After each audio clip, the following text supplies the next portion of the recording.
All right. So this was the weekly schedule that we talked about, and we have talked about assignments and everything. So now today, what we are doing, you remember last class I left you people with Heroku setup, which is here, Heroku guide. And as some of you say that you have successfully followed all these steps, I can understand there were lots of things that you don't even understand right now, maybe, but you have successfully reached to this point. So today I'll give you a very quick introduction of some of those things. And as I said, that if someone was not able to complete these steps, we will give them a chance today and they will be doing that, so that we will be using that for future purpose. Okay. So this were our week one notes, and you people have already like most of you have, of course, already Visual Studio Code installed into your system. And can anyone quickly give me a quick definition or a quick difference between Visual Studio Code and Visual Studio? If we did not talk about it, I just want to have a quick um, you know quick concept from someone. Difference between this Visual Studio Code and the Visual Studio that we have this that so Visual Studio is an IDE, Visual Studio Code is a text editor. It's a very interesting, that's a very good answer. Anyone else, can someone relate to this point? VS Code has good extensions, so you mean Visual Studio does not have good extensions? And yeah, that's a good point. That's a good point. Has very good extensions, you're right. Anyone else? So someone says that Visual Studio is an IDE, while as VSC, like Visual Studio Code, is a text editor. That is the main difference. Anyone else other than VS Code has good extensions? By the way, Visual Studio also has some good extensions, and we usually do not realize them. But again, there are lots of inbuilt extensions, and sometimes you need to just go and check them, and they will be available to you. All right. Anyone else? I need one more definition. Yes, that's thank you. VS is focusing on native programming. Visual Studio is focusing on web and application programming. Yeah. So if I include, or if I conclude, or if I include, summarize 3 points, all three comments from you people. The first comment was it's an VS is IDE, while as VSC is a text editor. Someone says VSC has good extensions.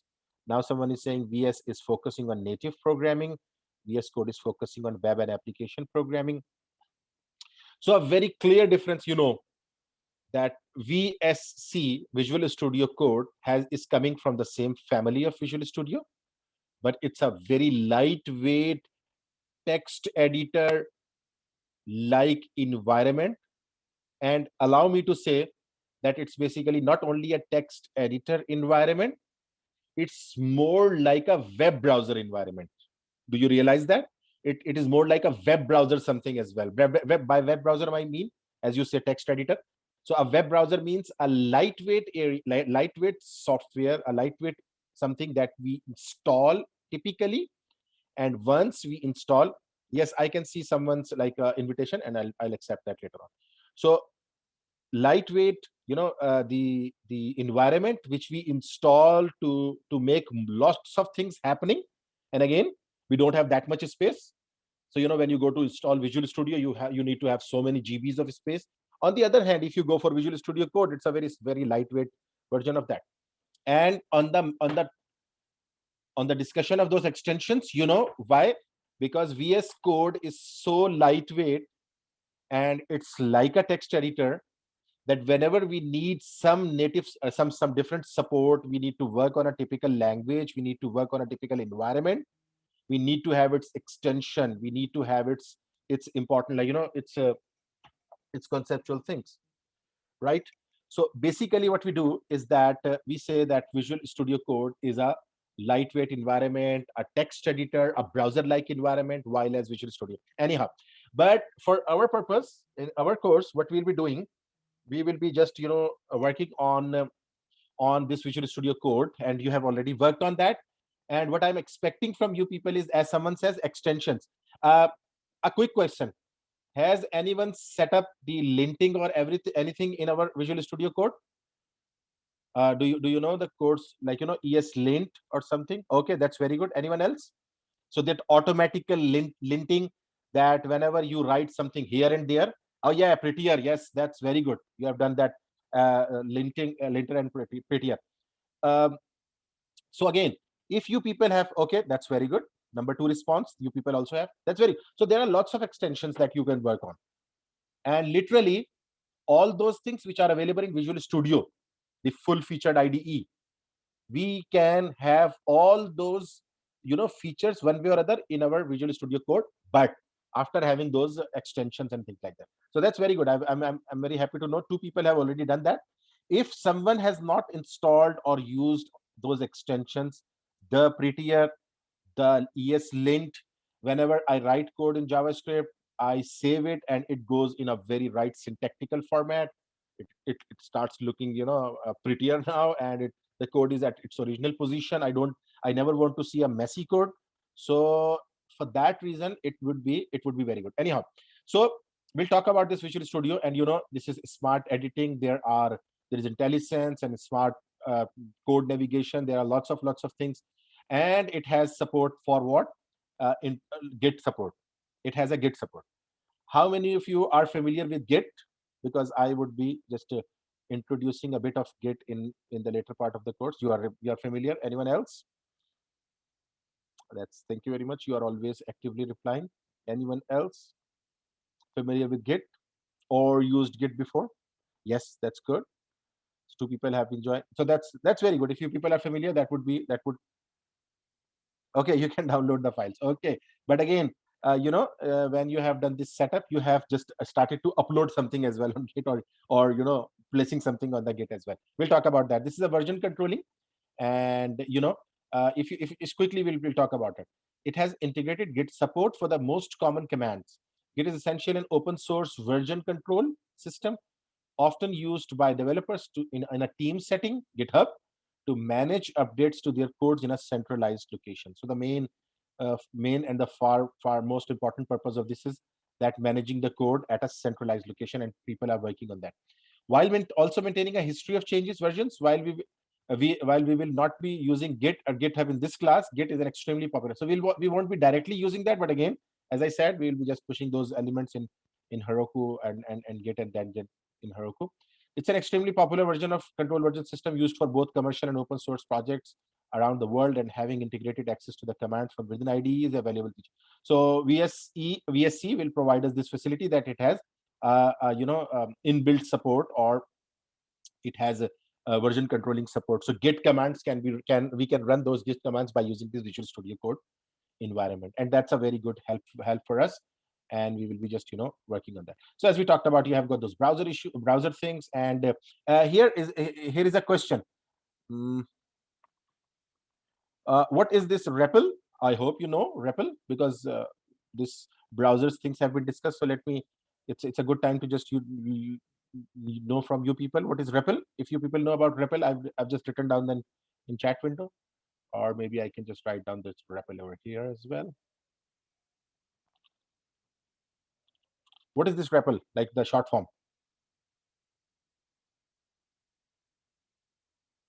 Yes. Can anyone tell me the short form of that REPL, or what is REPL in general? The definition of one liner. No answer. REPL. It's a very common, Okay, you say no idea. You have the idea, by the way. You just maybe do not realize it with the name, but you should have an idea. REPL. Can anyone come up with something? Not familiar with the term? Yeah. You're right. So might be you are not familiar with the term REPL, but you have used that. Okay, uh, I'll just come back to it quickly. How many? Of course, you would have done that. How many have you done that? Like you have gone to inspect. Of course, you have done that.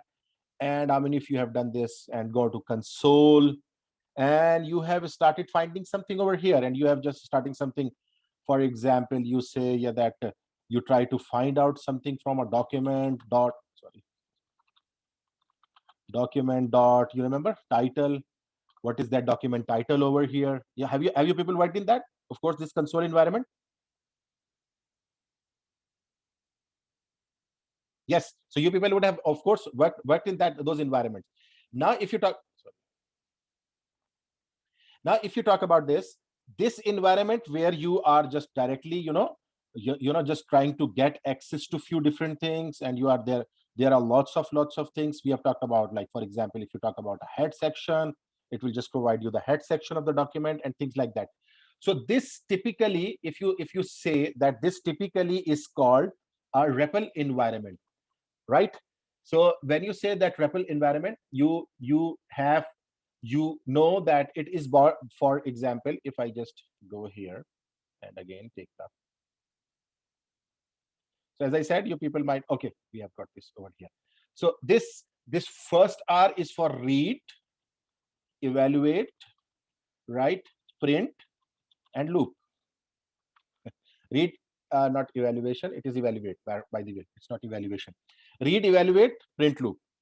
So it's basically, all those quickly available environments that you have, where you can just go and type something and have a quick look at it. As you see that I've printed out document.title.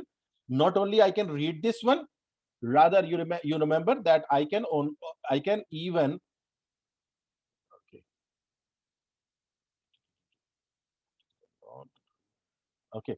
So what I can do is I can even change something from here for the purpose of this document only. Title is equal to Nauman Atiq's page, right? So now what I have been doing, you see that my title has changed of this page, of course, for my environment, of course, for this only, like, session. But anyhow, what it is doing is that it's providing you a read, evaluate, print, and loop something. You can just access arrays over here. You can just access, there are lots of things that you, so this environment, or the environment which quickly allows you to read, evaluate, and print and loop and everything, that is called a REPL impact, right? So as you know, as I said, that you people definitely would know this, but of course not with the name maybe. But this is the REPL environment that we have.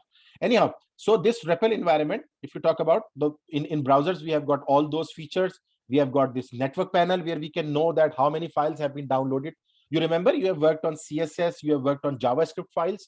While you used to download them, for the first time they are being downloaded, and for the second time they are being used from the browser memory or something like that. This all was happening in your web environment, so you can check everything in our browser. So in the good early days, browsers was used to be only the places where you can just see the content.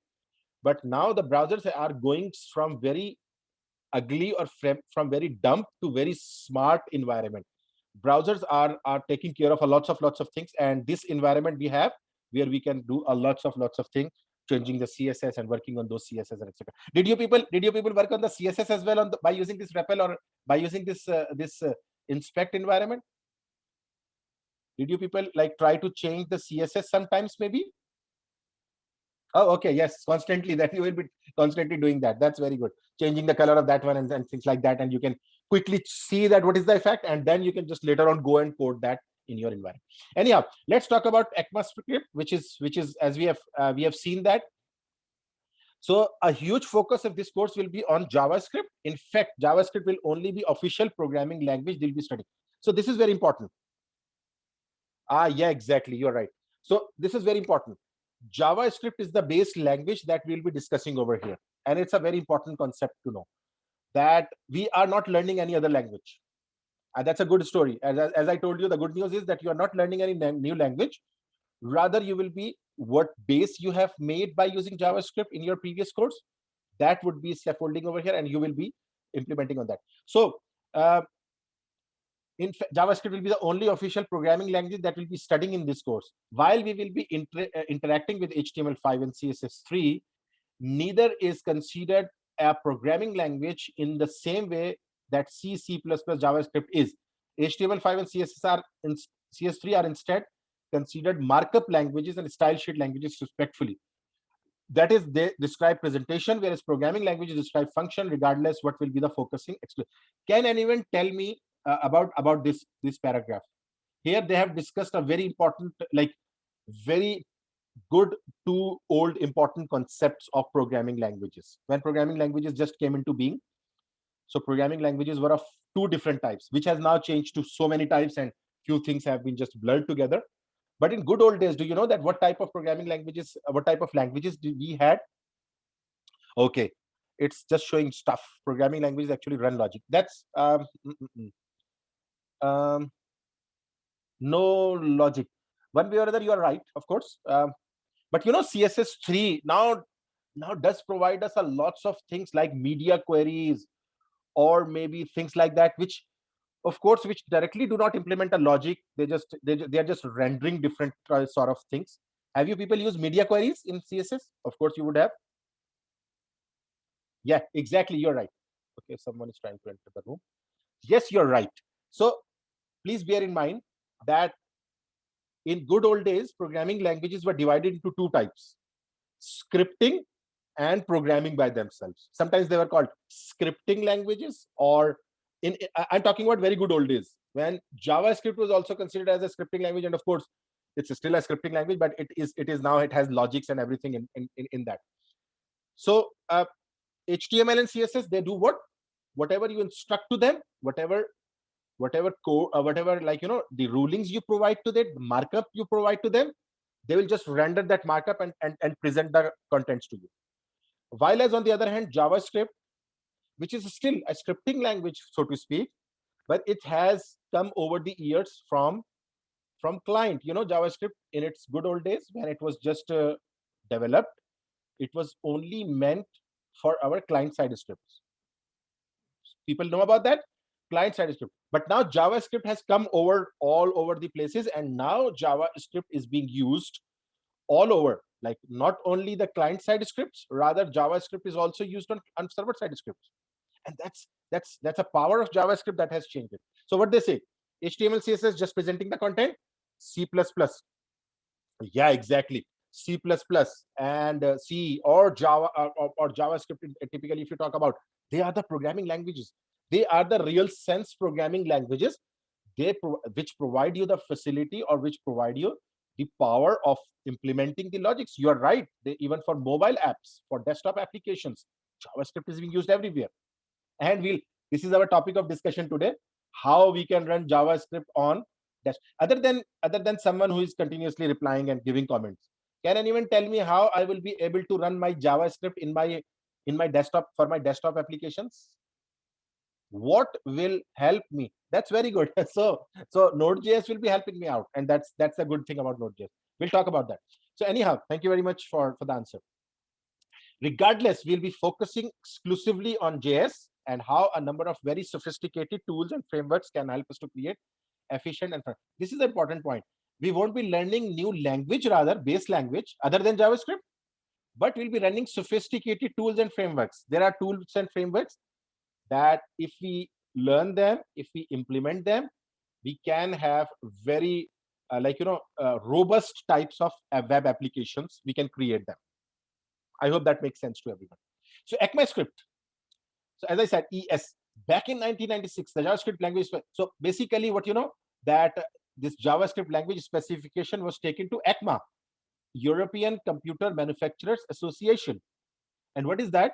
To develop a formal standardized specification. And you know why? Because when JavaScript was developed and JavaScript started to get popular, every browser started to give its own implementation to JavaScript. And that was bad. Bad by means, because it means that now JavaScript has to like take care of this and this and this and that and this and that. So what they did was they said that, okay, just standardize JavaScript so that every browser implementing JavaScript should have these standardization inside that one, right? W3C, if you know about it, World Wide Web Consortium, W3C, World Wide Web Consortium, they are basically responsible for defining standards for the web. So again, what they did, that they just here ECMA, like European Computer Manufacturers Association, they just defined a standard JavaScript for every web browser. So you need to have these specific controls. Anyhow, so specification which other browsers, vendors, and companies could implement and expand. This and standardized JavaScript was dubbed ECMAScript. ES, you remember, and specific vendor versions of specific vendor known as the dialects. So there are the different dialects for the JavaScript. There are different, so to speak, engines were introduced for the different, for different browsers, and we'll talk about it. The most popular of which being is JavaScript. When we refer to JavaScript, we are really referring to a dialect of ECMAScript that has been implemented in the engine runtime environment that is running our JavaScript formatted code. For example, here we are discussing with. For example, this includes JavaScript engines like SpiderMonkey in Firefox, V8 in Chrome, Chakra in Internet Explorer. Now, these are the so to speak JavaScript engines that will help Node.js to do what we are doing. That will help Node.js and maybe some environments to use JavaScript not only for the browser, but also for our desktop applications. Rather, so what we say that we have got these engines in our browsers, and the most popular being, in coming days we might see only V8, because V8, I would encourage you people to just go and read about the V8 JavaScript engine, which is very popular. So V8 is just taking over, taking over all the others, and maybe a time might come that a V8 will become a standard, something like that. Anyhow, so right now SpiderMonkey is so again, if someone asks you how do you run JavaScript in, for example, through which component, through which engine does Firefox support JavaScript or runs JavaScript, you will say SpiderMonkey. Which, like for the Chrome, it's V8. For the Internet Explorer, it's Chakra, or maybe you can just find out what about Internet Edge, what it typically follows. So basically, what they do is that they are the engines that will help us to run that. So in 2015, ECMAScript 6 was released, ES6 was released, and many interesting new features were introduced, such as, now I would like you people to just give a feedback. Arrow functions. Have you people used arrow functions? I need from yes from everyone or no from everyone, because there are lots of people. Yes, good. You know about that. That's very good. Class definitions. Have you worked in JavaScript concept of, object-oriented concept of JavaScript in a way? Did you people work on prototypal inheritance after your, yes? Prototypal inheritance. Do you people remember prototypal inheritance, anyone?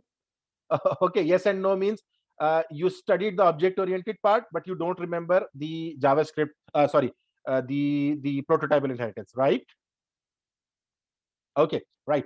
So we just, prototypal inheritance is something very interesting. I'll show you that, and I will make you realize. Okay, and again, one thing that I understand from you people is that, did you people follow these notes in your Web 222? Please correct me if I'm wrong. These were the notes that you followed? Okay, right. So if I go here and if I show you something here, so I want to just you realize, because again, it's not always that everything will be discussed in class. Sometimes these notes are there, and these notes are for your reading.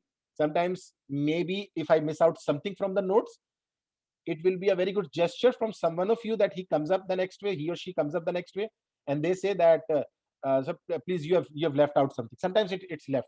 So again, if I show you the prototypal inheritance, and I want you to just realize that I will discuss that. I will just give you a quick reference of all those things. By the way, constructor functions you have discussed in JavaScript. And again, you know why I'm taking this feedback, because I'll be using this feedback in our course. Have you worked on, okay, constructor functions? You know about them. That's very good. I've only received one yes. Okay, thank you. 2 yeses now. So 2 or 3 yeses will work well. Fine. Okay, then we have these object types. What are the different types of objects? And this prototypal inheritance. Right? And let me just give you a quick teaser introduction of that prototypal inheritance. And then I will, as I said, I will talk about that prototypal inheritance in a bit better detail over here. Let me just show you. Yeah, here. This one, I want you to focus on this one. There is a constructor with the name function user. How do we know it's a constructor?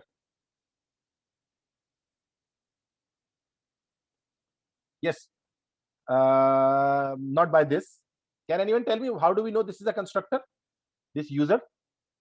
No problem. Look. I always encourage to have an answer. Yes, capital U is telling us that this is a constructor. Thank you very much. You're right. So capital U is telling us this is a constructor. In JavaScript, when you define a function with a capital letter, it becomes a constructor. Does that make sense? So if you define a constructor with a capital letter, it becomes a construct. If a function with a capital letter starting name, then it becomes a constructor. Good. Now, if you see here that after constructor definition is over. Now what they are doing? User dot prototype dot toString is equal to function, etc. Something. I'll talk about this one, but first of all, user dot prototype. Okay, another not last question, they're related to this one. Have you people worked on this user dot prototype something? Like using the name of constructor and then accessing the prototype of it. Have you people worked on that? There's something that I've highlighted. I'm just talking about this one right now.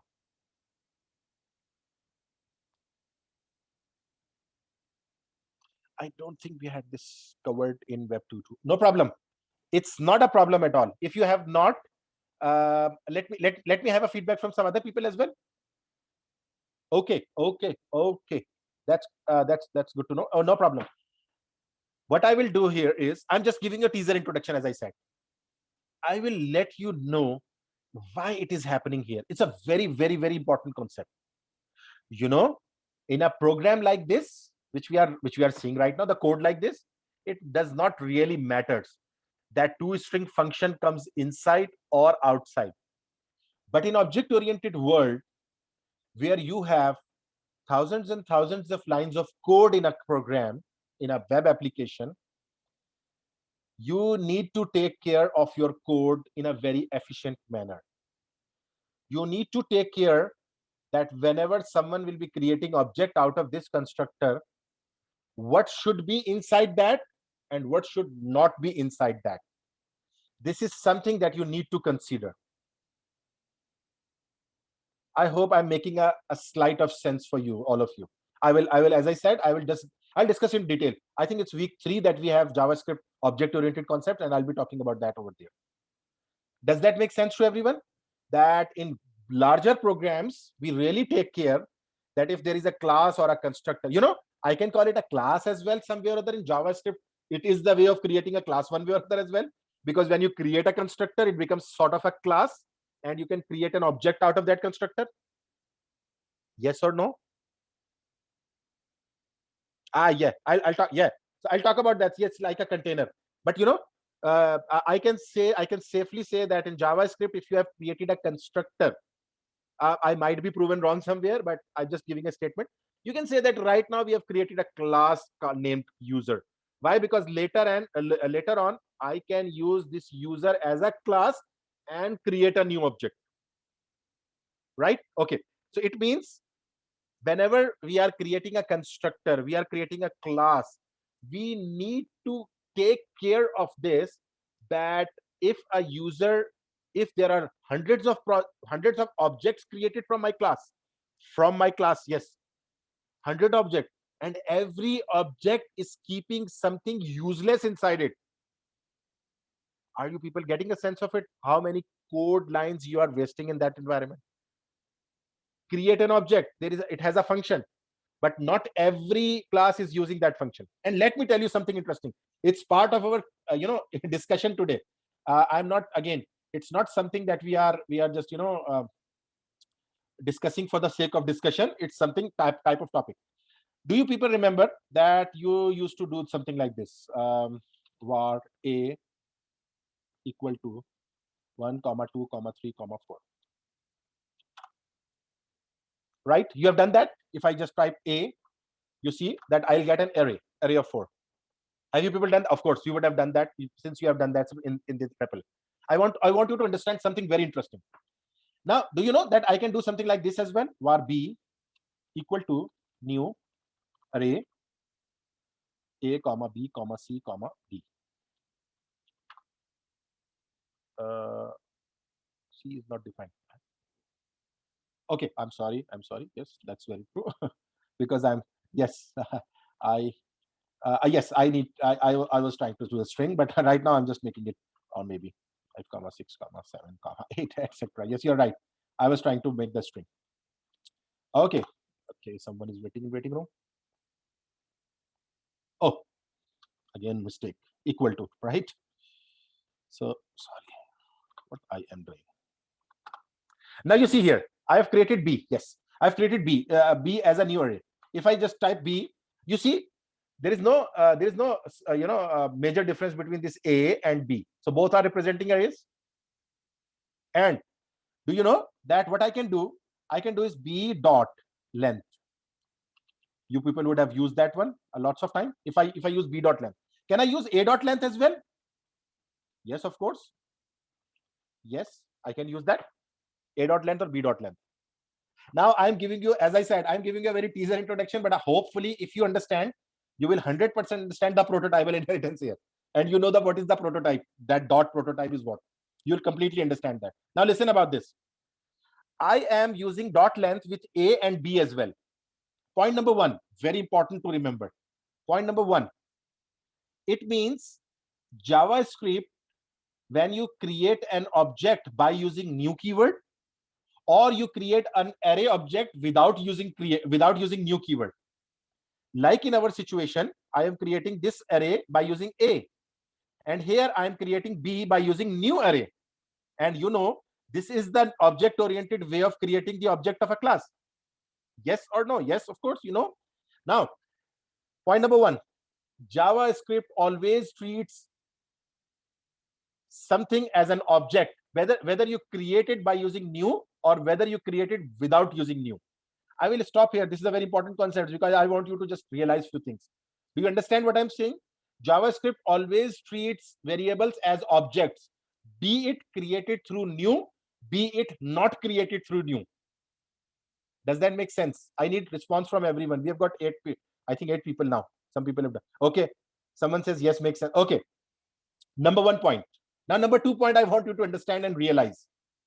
It means if JavaScript understands everything as an object, so whatever features, whatever properties it is giving to the object which was created by using new, it is creating all those, or it is giving all those features to A as well, which was not created by using new. It was a B with new, it was A without new. So it's giving both of them some same facility. What does that mean? If I press A dot, I will get all those things which are there. If I press B dot, I'm getting all those things which were over there almost. So it means JavaScript is treating them together. That is something we have just accepted. Number 2, as the number 2 point.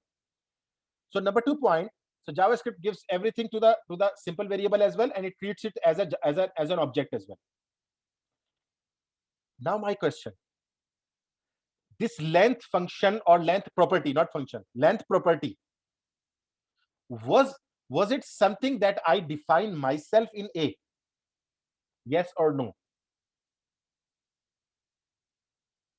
Not directly. Okay, no. No. Okay, no. I've not defined it. Where it is defined, a very, very interesting thing. Where it is defined, it is defined in the prototype of array. This length property is defined in the prototype function of an array. And why it is defined in the prototype, I'll make you realize first of all. Okay, let's simplify things. A was created without using new, but we have realized that A is also given the same same kind of facilities as we're given to B. So B was created by using the array class, and when I say by using new, so when I say B dot, B is getting all those things. Now let me talk about this. If I say array dot prototype, you see array dot prototype, and here if I write length, you know what I want to realize? This length property is not directly stored in this array class. Rather, this length property is basically somewhere in a container, as someone said about container, a container which is basically a prototype of this, like a prototype of this array. And this array has kept this length property inside this prototype. Why? Because sometimes some variables will be using length property, and sometimes some of them will not be using length property.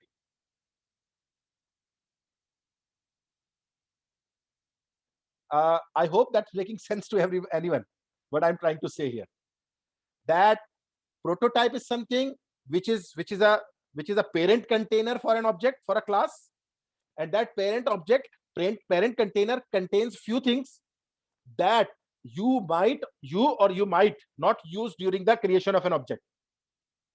What I want to say, for example, if I create another array, C is equal to, and I create a new array, and whatever, right? And if I create that, you know, there is no compulsion that I should use C dot length. Am I allowed not to use C dot length over here? Of course, there is no compulsion on me, and I can use C for some other purposes as well. So am I not using length property of this array over here? And if I'm not using that property over here, and you are including that property forcefully into my definition of object, are you wasting my time? Are you wasting my space? I need feedback from you people, because it's a very important concept. Okay, I've just received yes from 2 people. So again, I am not using length for C. If I do not use length for C, and you have forcefully placed that length inside my C, I will say, why you are wasting my space putting that length property in my C object. I don't want to use this length property, or there are lots of properties I don't want to use those properties. Why you are placing those properties inside myself? Rather, you should place these properties inside what? Inside my prototype, which is something, if I will be needing, I'll go there and I will find that over from there. I will stop here, because it's a very important discussion, but I would ask you people to just to have a quick slide concept of this prototype. Prototype is a parent container that might contain those codes that you may or may not use after the creation of an object. Okay. After having said that, you 2 people said yes, so it means I'm understanding these 2 people quickly understand, like they properly understand this. Rest of the people, how many of you see that you are getting the concept maybe 100% or near to 100%? Because it's a very, as I said, if you don't want to forcefully place everything in an object, you want to take that out from that object definition, from that constructor definition, from that class definition, you place it in the dot prototype. And dot prototype means it won't become the part of the object implicitly. Rather, you need to call it explicitly when you use that.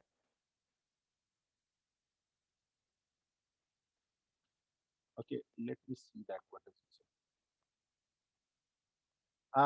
say? Yeah. Prototype will contain the required properties that, yes, exactly. So it's for the pre-made objects. It's for the pre-made objects by the JavaScript. How about when you are programming yourself? You will try to use or place all those functions that you know that when a new class is created, new object is created, every object won't be needing this function. So I will take out this function from main object, from main constructor, from main class, and I'll place that in a prototype, so that when object is created, this function does not automatically comes into it. I cannot give more precise explanation for that. You see here what we have done. Let me tell you an interesting thing. This toString function could be here. Can you understand? This can come over here. I can place this code over here. This toString function can come here. In the constructor, you can write functions over here as well. Yes or no? Can I write this function over here, like inside the body of this one? Yes. But what will be the loss by using that? Whenever I will create a new object by using this user, every object created, obj, every obj, yes, will have this toString definition inside that one, be it uses or not. New function each time instead of reusing the same function, right? And you will create a new function each time instead of, oh, no, that's not the case. Listen, it means that you have taken, now see this example. I'm answering your question. I have taken this toString function out of the body of this function, and I have placed this out of this body of constructor, and I placed it in the prototype of my function, or of my constructor, by the way, sorry.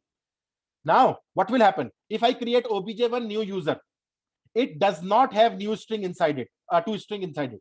This toString function is not here. You get my point? And if I use that, if I need that, what I'll do obj1 dot toString.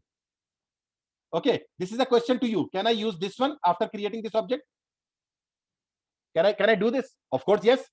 But where it will find this this toString? Is it inside the body of user? Yes or no? Yeah, it is in the prototype. Yes, you're right. I hope you people understand the prototypal inheritance concept in general. Yes, in the prototype. I hope now people understanding that what is going on. I will be very happy. The properties that are not needed are, yeah, exactly. The properties that are not needed automatically to be included in one of the object, you just place them in prototype. Yeah, you're right.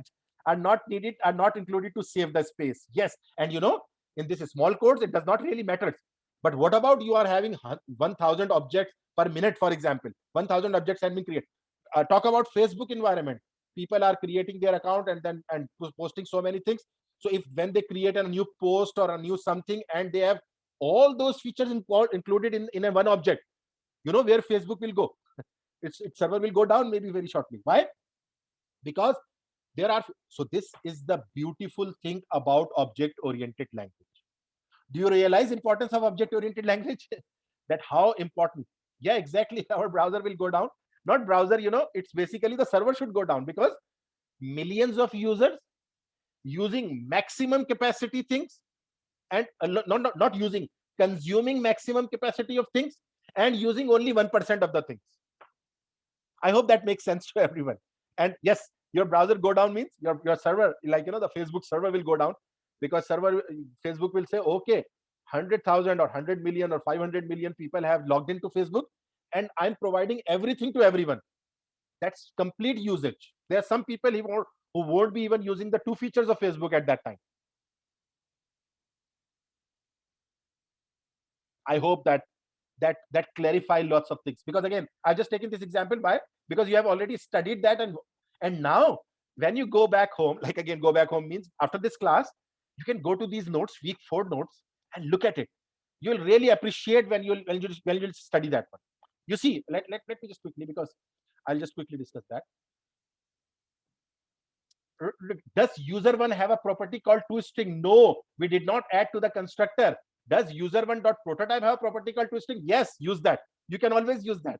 So someone was asking that, will that be, so if I properly access that function, then it means that I am accessing that, and that definition will come, or that implementation will come. If I do not access anything, any prototypal thing, it means I'm not accessing anything, and again, it would be saving space for me. Same like here. If you are not calling toString is not coming to bother you, not your space, not your time. But if you are using this toString inside the body of user, can anyone complete my sentence? If I place this, take out this prototype, user prototype, just take toString and put that inside the body of this one, and place inside the body, what will happen? Of course, we have discussed that a lots of time. If I place this toString over here, what will happen? Yes, it will be created, even it won't be used. Of course, that's very good. Thank you very much. So let me just take a 5 minutes break, because I am now tired up, and I'll just take some water as well. And I hope you people are getting a good sense of the topics that we are discussing. And I'm not going, because we are not fast, except because it's just I'm trying to make up a background of everything. I've just talked about the class definition and things like that. And now then we'll talk about block to support variables, promises. Promises is something very interesting. If you people have not worked in promises, you will really appreciate promises. I'll talk about promises and callback functions in very much details, and they are very interesting, and they make our life so much easier. Binary and octal literals are there, modules, and many more. We'll be talking about lots of things. I'll be taking a quick 5 minutes break. It's 12:35 in my system, so I will be back at 12:34, by the way. So I'll be back at around 12:39 to 40. So break till then. You also take a stretch and have a cup of tea maybe, and then be back fresh, and we'll talk about the rest of the things.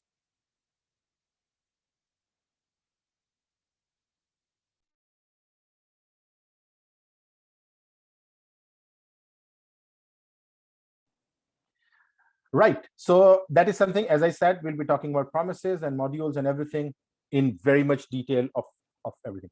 So you see here, while not all ES6 features are fully implemented in all browsers, JavaScript engines runtimes, the main server-side runtime that we'll be working with is Node.js. So again, last time we discussed that we'll be working on Node.js specifically, which gives us this facility of using this JavaScript on server as well, on our client as like on our desktop as well, or maybe some other places. So we'll be using this Node.js.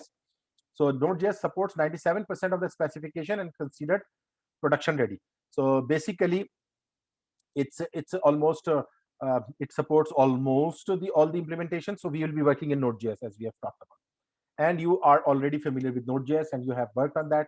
So I'll just have a quick review of that. Is an open source cross-platform JavaScript runtime. So this is one important thing. Some people say it's a server-side scripting. No. Some people say it's something else. It's no.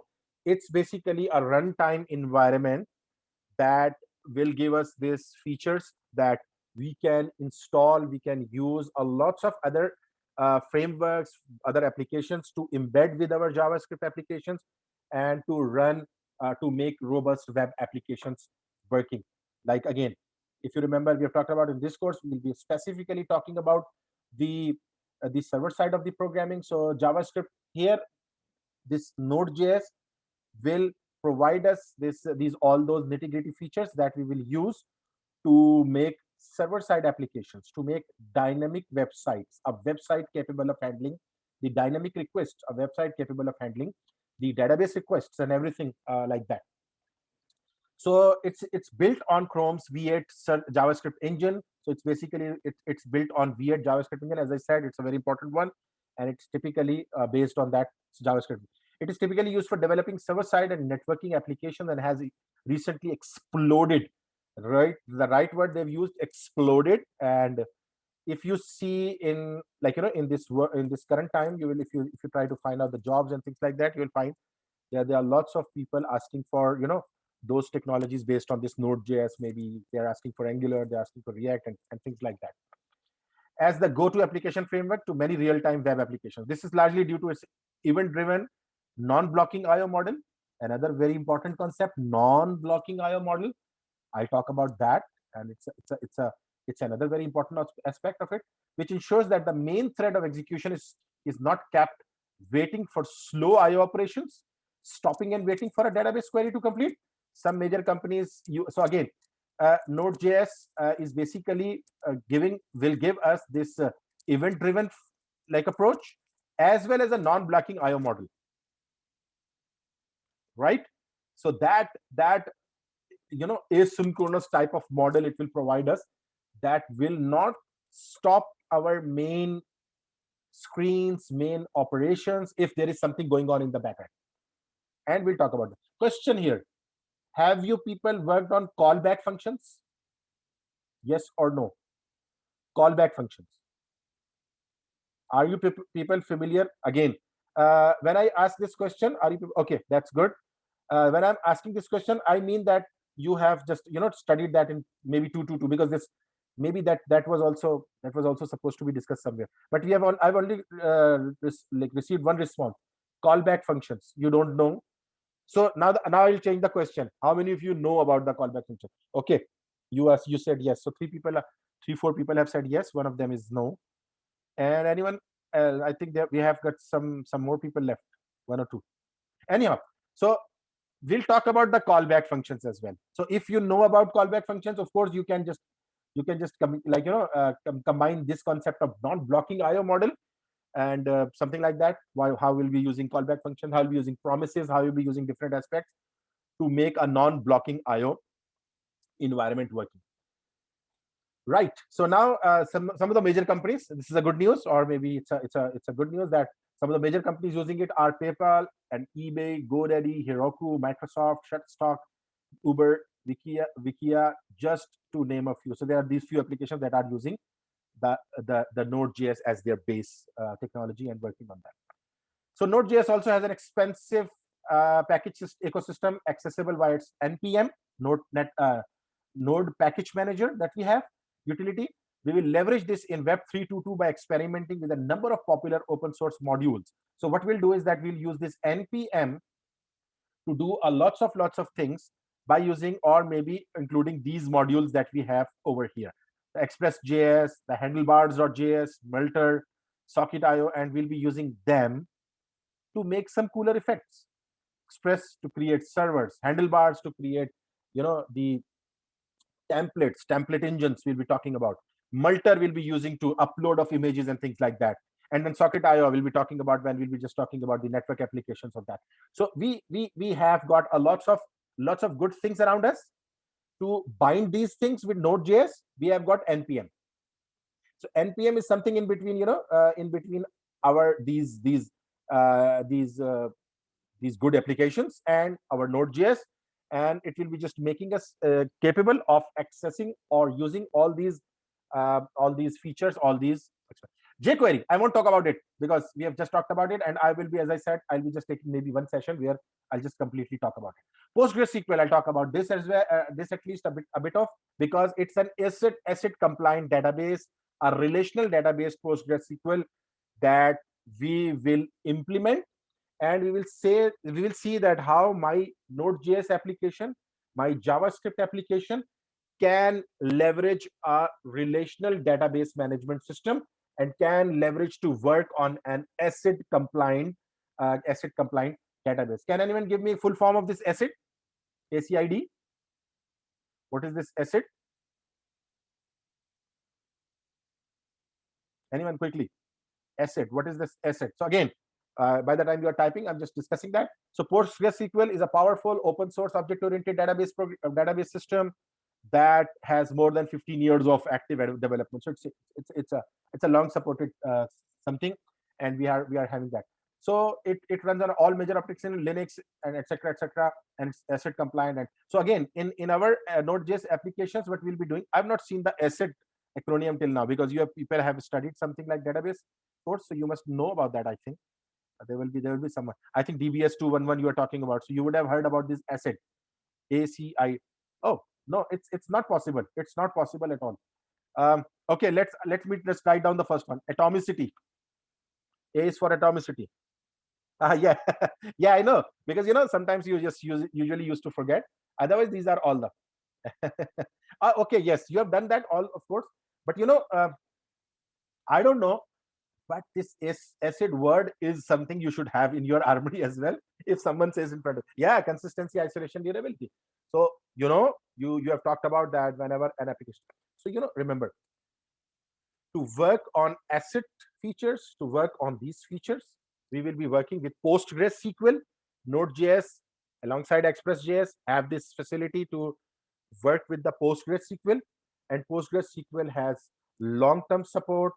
And then there are lots of new features that we'll talk about when we'll talk about these in upcoming week. It's I think 6th, 7th, or 8th week we'll talk about PostgreSQL. And then from the relational databases, from the SQL databases, we'll move to not only SQL databases, NoSQL. MongoDB is the NoSQL database that we will be using, and this MongoDB will work for us. However, unlike MySQL, MongoDB is classified as a NoSQL, and NoSQL, by please remember, it is not only SQL, right? You see here, it's not only SQL. Sometimes NoSQL just makes sense that there should be no SQL at all. Of course, there is no structural representation. There is no the schemas of the table in that way as we see in our relational databases. But still, it says not only SQL. There is something else than in this world other than SQL. So we'll talk about MongoDB in that, and as we talked about Atlas and all those with that. Yes, SQL plus plus. You're right. So we'll be exploring how can leverage NoSQL MongoDB to make data management simple and intuitive, as well as how it compares with the traditional. So we'll talk about both of the things, and that is very interesting. Okay, so to discuss this, I want you to all to get your hands dirty with something interesting. If you go to your web browser and you write curl download, and it's something someone was saying we have not used curl, but again, when we'll use it, you will realize that yes, you have worked on that a bit somewhere. Maybe you have worked on some of them. So if I want you people to download this curl, go to the download curl, and according to your own operating system. Again, I'm supposing you might be on Windows, so you can just download this one, maybe the curl project 62 64-bit if you are on a Windows 64-bit, and let me know when you are done with it. I am not sure about that. I'm not sure about that. is it with PowerShell or not. But what I again, if you have that curl, maybe set up properly, that you can always check its version from here. So if, are you able to see something like this, the curl version, curl dash dash version, and you are able to see this one? If that is the case, can you let me know? Or maybe if you are able to see that in PowerShell, that you are able to use that curl version, because I have installed it and I have set it up for the environment, so I will be able to find that out. But you can check that one, maybe if you are able to find out curl dash dash version, like it's showing some of the version of the curl, it means that curl is available to you. You can call URLs. Okay, no problem. Okay, you can just always do that. So rest of the people other than you, have you people maybe curl installed, or I want to play with some the URL? Why? Because I want to discuss this topic that we have. What topic? Let me close this one. This topic we had, how web works. We want to say what is headers, what are responses. You know about them. I just want you people to see them in action, how they are working, right? So I want you to download that. So is there, like, everyone is basically on that path to download this one, other than? Yes.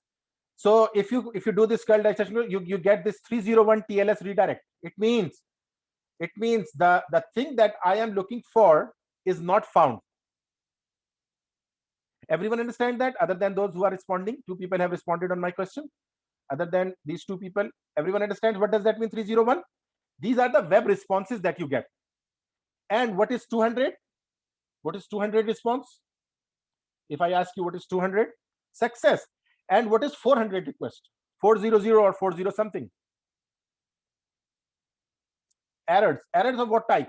This is good. Not found. And what are 500 responses? This is good. I'm just taking, if you people know. Yes. So no, it's server errors. It's not internal errors, server errors, right? So again, for that reason, let me just show you server response codes. Let's talk about them. And there is a single page that shows all these. This one you see here, 100 to 199 informational responses, 200 to 299 successful responses. If you get, why we are discussing it over here? Because we want to know, when you will be working with the server, we'll be working with Express.js and applications. We want to know that when our request has come up successfully, come back, or it has gone not successfully, it's not coming successfully. Redirects, it's 300 to 399, 400 to 499 client errors, and 500 to 599 server errors. Okay, what I see is that only these are the two people who was continuously responding. Now I am maybe I'm talking to everyone else. Do you people have idea of these response codes? I'm talking to other than those 2-3 people who have actively replied to my questions, or maybe specifically. Nice. Okay, of course, you're specifically not that one, but we can run this file, and when we'll run this file, this is a head, this has a title, this has a body, and it will just show us that the right code, the right solution and the right thing. So again, it says that the location is http www.wikipedia.com, right? So now just write down this one, curl include https www.wikipedia.org.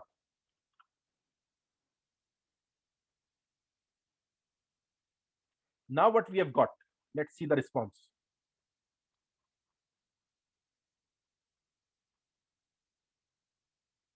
Yeah, exactly, a whole full web pack. You're right. Web page, you're right. No problem. So full web page is coming. Now let's have a review of the our request. You see, what response do you see here? First of all, we are looking at 200. 200 means again a success. We have this response. Yes, I can understand you are typing response. No problem. This happens with us a whole lot of day, especially in mobile. It becomes very embarrassing at times. That your something becomes a very opposite to it. Anyhow, so 200. Okay, so it means that it's 200, and if you see here from starting this point till last point, what we are looking here is basically, if you talk about, we are looking at wikipedia.org, typically the right page, or maybe just for example, if you talk about like not that one, this is the page that we're looking. So it has got all those page, or maybe if you go here, it is just showing us a lots of page over here, lots of information, and this all information is coming over here. Now, what we want to see here, we what we wanted to see here, that that these are the HTTP responses that come. There are lots of things over there, that all the cookies that have been set, they will be coming in the headers file, and this is the way how basically web react. And the last command that I want you to just to check for the purpose of again, as I said, for today's lecture is, and you would have used that one, is this trace rt, and you just write down facebook.com. So have you people used this trace root or trace rt command? If you are working on Mac, I think you will be using trace root, whatever. And if you are working on Windows, you will be using trace rt facebook.com or whatever. So do you people see that? So it means there are lots of server, there are lots of hops that come in between us and our server. When we are asking for facebook.com, we are having these lots of servers in between us. That servers will be coming, and we will be just using we'll be just hopping onto that one. For example, it says that my first hop is to my like hitronhub.home, whatever, my own router that I'm using at home, for example. And then it's an outside VP. It's the 6 address, what we call that, IPv6 address, at having those, yes, IPv6. So IPv6 addresses are all those coming over. So you see that how many like fastly implementation of IPv6 is going on. So now we are seeing that VP6 like IPv6 versions over here, and then there is another browser, or like router coming in, AE8 Pro 8 XYZ something. Then we have P0102, then something like, then Edge Star Mini 6, etc. And then we are reaching finally to our facebook.com, for example. So 9 hops. How many hops you people are looking at? Maybe you also have the 9 hops. You have 11, okay. And anyone else? 11.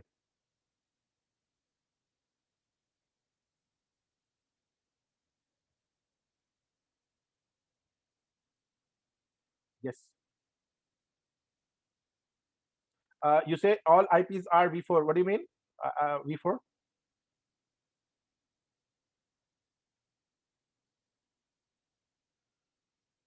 Oh, I see.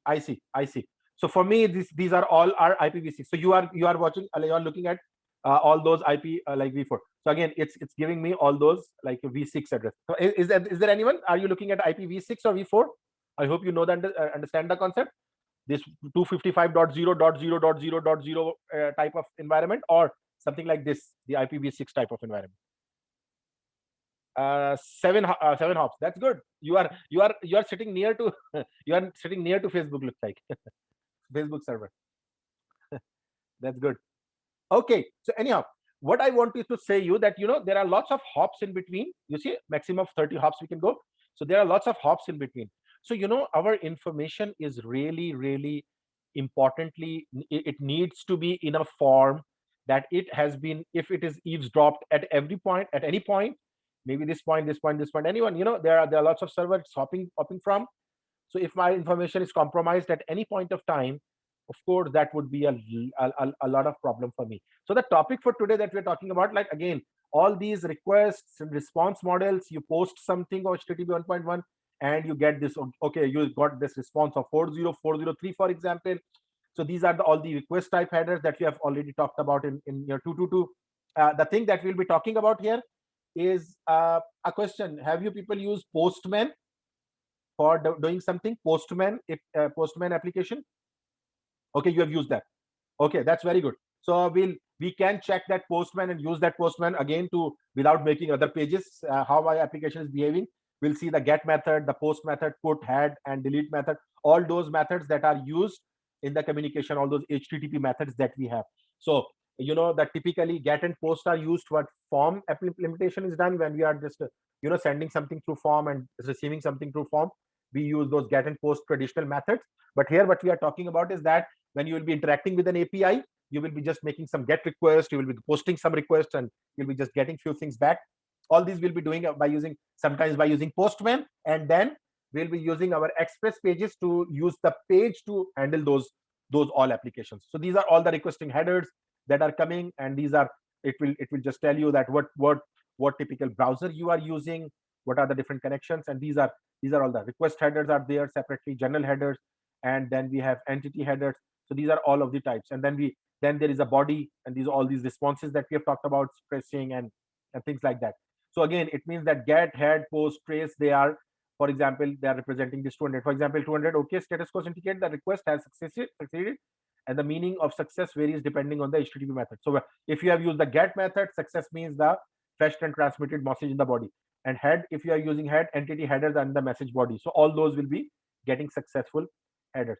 So in the same way, there are headers for responses as well. So these responses headers will tell you what is going on, where is that page lying, what is the server typically used, what are the set cookies, and how much time is the set cookie going on, something like that.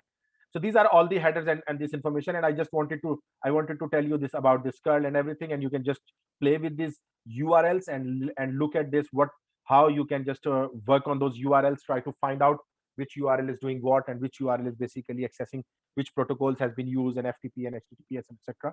And then you can just always work on that.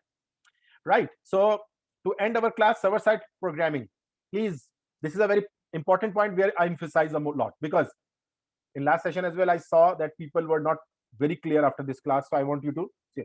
So web server plays a key role in not only servicing requests for static content like images and HTML that you have done. You were asking for static contents from your web server in Web 2.2.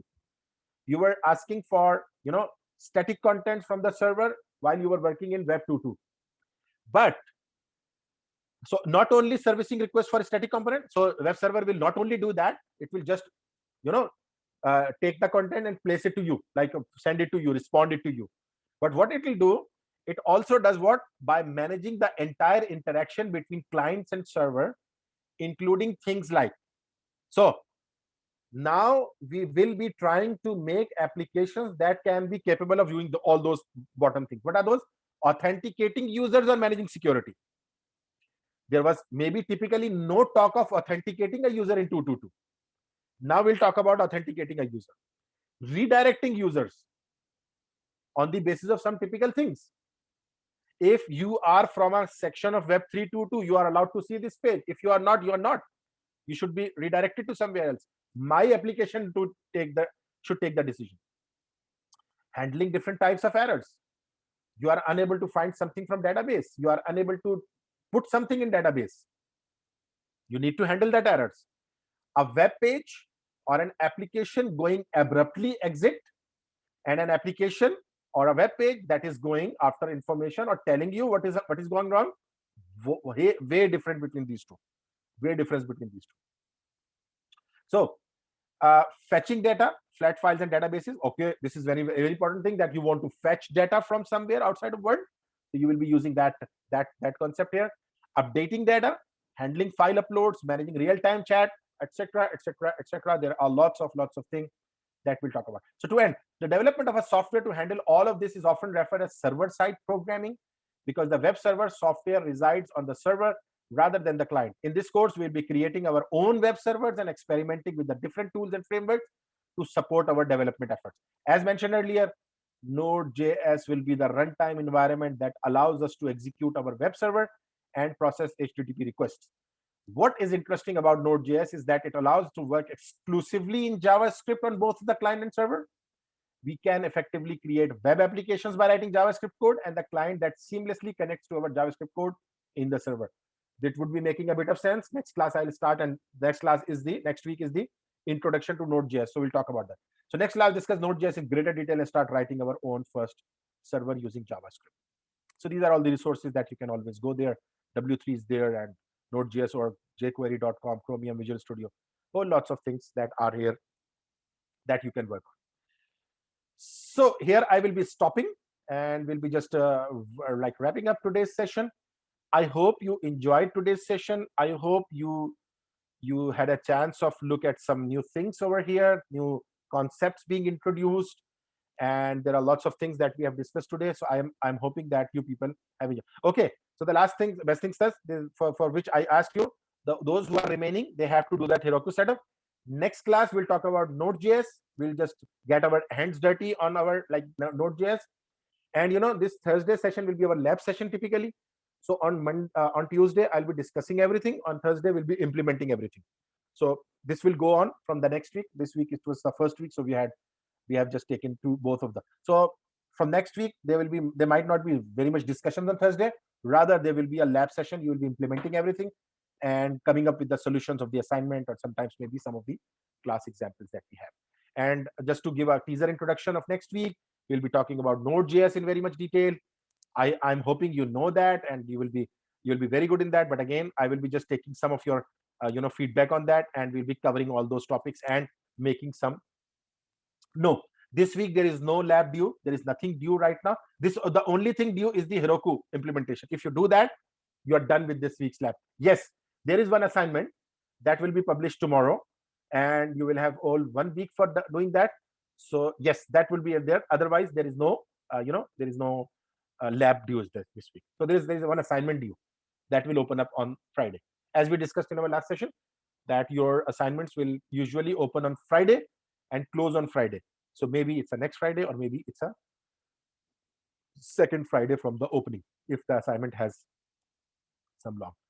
Okay, so I've got two people's request here. I will just quickly, in front of you, I will just respond to those requests. And yes, so SN, okay, recording.